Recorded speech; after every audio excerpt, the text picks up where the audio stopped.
I'm Abbey Palmer. I'm a community food systems educator with Michigan State University Extension. I work here at the MSU Upper Peninsula Research and Extension Center in Chatham. And every year we host farm field trips where students come to the farm to experience hands-on agriculture education. We have a series of agreements that we come to together pretty much as soon as they get off the bus.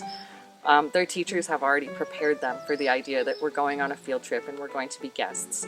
And I think it's useful to follow up on that by talking about what are the expectations that they have come with for what is safe behavior on the farm and how does that match up with what we're hoping to see. A phrase that I would use when we're having this conversation with students might be, what kind of expectations do you have for today?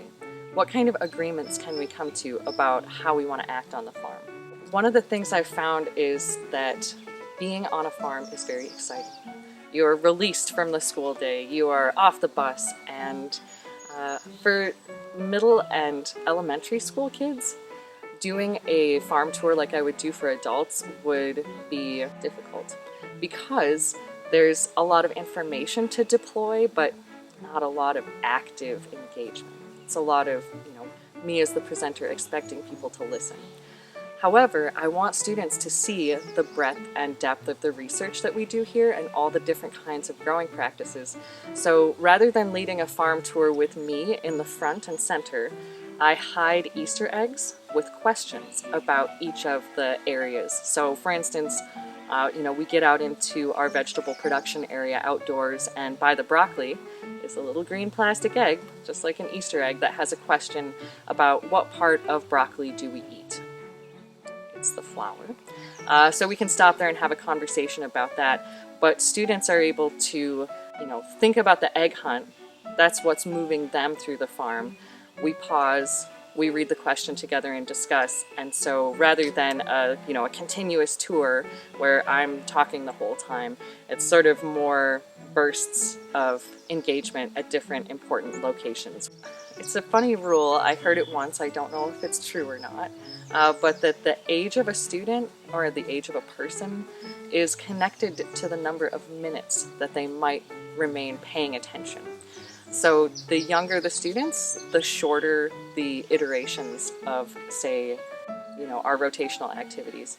For high school students, I think we can stay doing something for 20 minutes, but for the younger students, we tend to keep our rotations more toward 12 minutes if it's an active presentation. On the other hand, people of all ages enjoy having time to do one activity for a longer period. So an example of an activity that might keep people engaged for a longer time would be taking some seed material that we've collected from our seed saving garden. So, lettuce flowers that have gone to seed, beans that dried on the plant, dill, the big umbels of dill, letting people clean some seeds and then decorate a seed packet.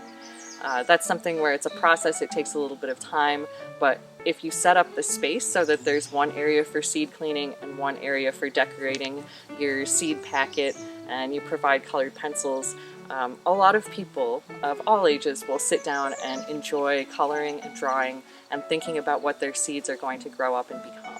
Another tip for student engagement would be in larger classes, breaking up into smaller groups. This is what we do when we do the rotation activities at the farm that are science-based or connected with science standards.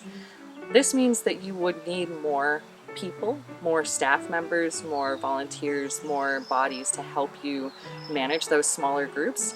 But getting students into groups of 8 to 12 means that if you wanted to do some food samples of fresh food or local foods, if you wanted to have them complete an activity around a raised bed, now you're not dealing with 20 or 30 or 50 people all at once, you're dealing with a smaller number of students.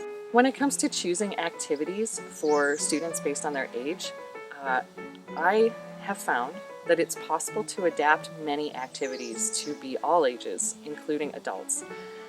Thinking through, what am I going to say?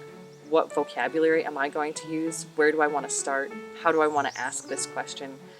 Those are the things that you can use to adapt different activities to suit different age groups. The younger kids Also really like relay games, tag games, teaching a concept like pollination by having students pretend to be bees and moving rings of pollen from one flower to another across, a 20 or 40 foot space as a relay race is an example of how kids want to be engaged physically and be active and run around. But we can do it in the context of learning also about pollinators. Every person that they come in contact with here has a role at the farm. And that means that they get to see those jobs in action and ask questions. For high school students, we really emphasize the possibility of internships and other ways to actually come to the farm and be involved. And for younger students, we talk about what these jobs are like in a more general sense. We'll include some resources that have helped us plan and conduct our farm field trips in the description below. And feel free to reach out to us here at Upright to talk about your ideas for hosting farm field trips, what you might want it to look like, and to just talk through it with someone. We're happy to help.